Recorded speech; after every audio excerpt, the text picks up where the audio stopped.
Hi guys, welcome back to my channel. So for today's video, we're talking about the Chantecaille Future Skin Foundation versus the Chanel Sublimage Foundation. A few weeks ago, I picked up the Chantecaille Foundation and a lot of you guys asked to do a side-by-side comparison review. So that's today's video. But before we go any further in the video, let's take a second to grab our iced coffee or a hot coffee. Let's take a sip and let's get started. Let's go ahead and just do like a brief overview of each product.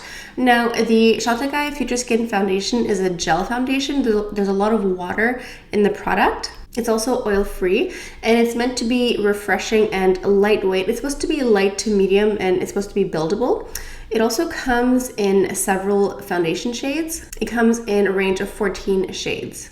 It's free of fragrance, parabens, there's no animal testing, it's cruelty-free, and this one retails at 105 Canadian plus tax. And you get 30 grams of product. So the Chanel Sublimage Foundation retails at 185 Canadian plus tax, and it only comes in 6 shades, so the shade range is very small in Chanel. And this one comes with quite a fragrance. It's the Sublimage line fragrance. The Sublimage line is their skincare line. It's their anti-aging line.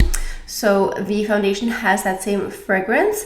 So if you're someone who is sensitive or reactive to fragrance, you have to be aware of this. It's an intense vanilla scent. I enjoy it, but if you're very sensitive to it, you should be aware of this. You also get 30 grams of product with this one here. This one is also light to medium, more on the lighter side, just as the Chantecaille one, and it's supposed to be buildable.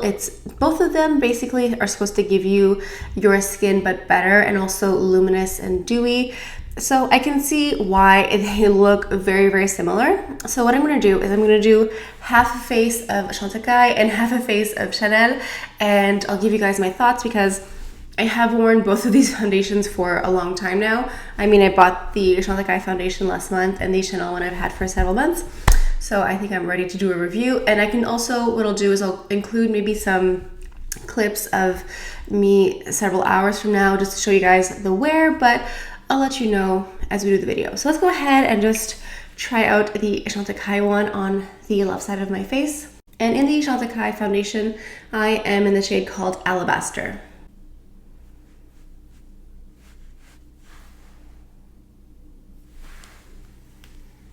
So as you can see, the texture of the Chantecaille one is like loose, moussey gel texture. It's really almost like a thick gel texture and it feels cool on the skin. So I applied a few dots here. Let's go ahead and blend it out.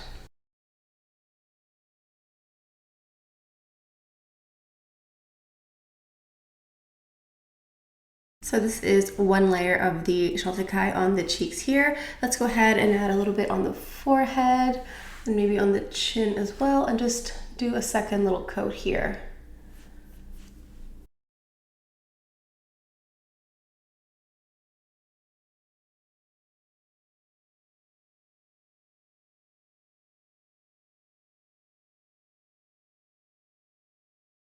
So that's like 1.5 coats of the Chantecaille foundation.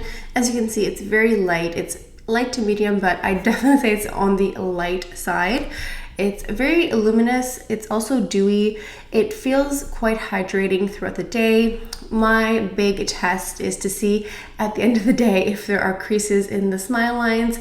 This one does not do that. So let's go ahead and do a comparison with the Sublimage. I am in the shade 20 Beige, sometimes 30, but usually 20.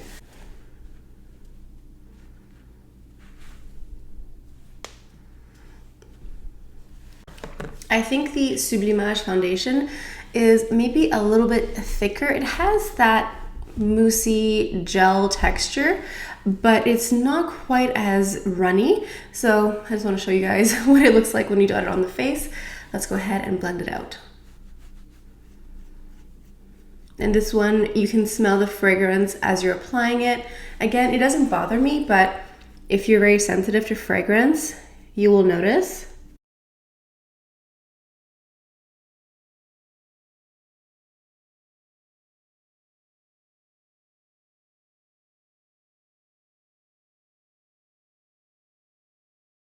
Okay, so I have 1 layer of Chanel here and then 1.5 of Chantecaille.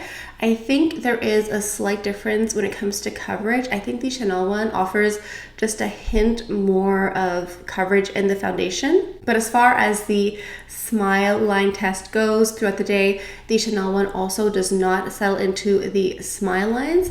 I think that they are both equally luminous. Maybe the Chantecaille one is like a smidge more luminous because it is water-based, and I think there's just like more water infusion in the Chantecaille one. But as you can see, there's also less coverage. I think you can see more beauty spots and all that on the Chantecaille side than on the Chanel side.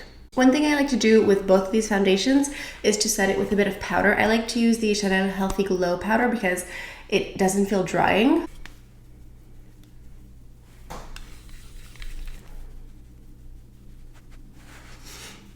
I just realized I'm doing things a little bit backwards today because I should also add a little bit of concealer just to like help complete the look. Okay, so I just went in with a bit of concealer and blush, and now I think my makeup looks more complete. So I think overall these are quite similar in finish.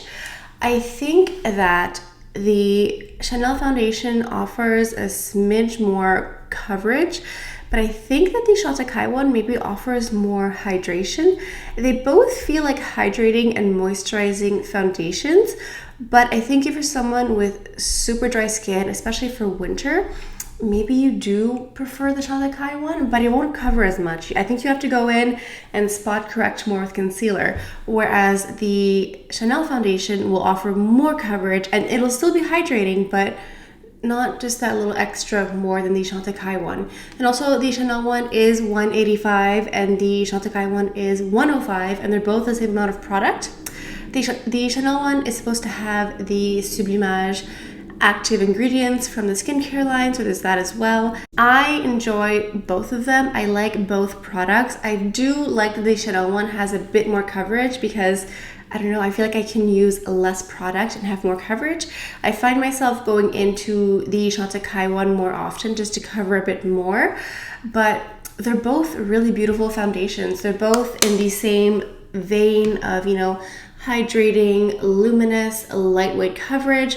If you like these types of products, I think either one is really a great item. It just depends on you, what you're looking for. I don't know what your preference is for the brands, but honestly, I think you can't really go wrong with either one. It just depends if you want just like a smidge more hydration or a smidge more coverage. You really have to decide for yourself.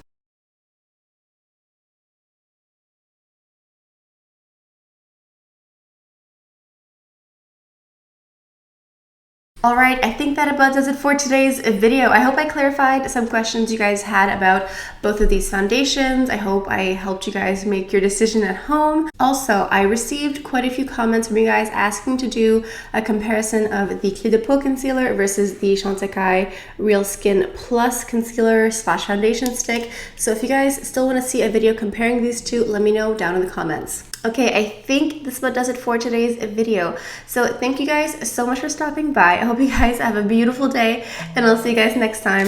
Bye.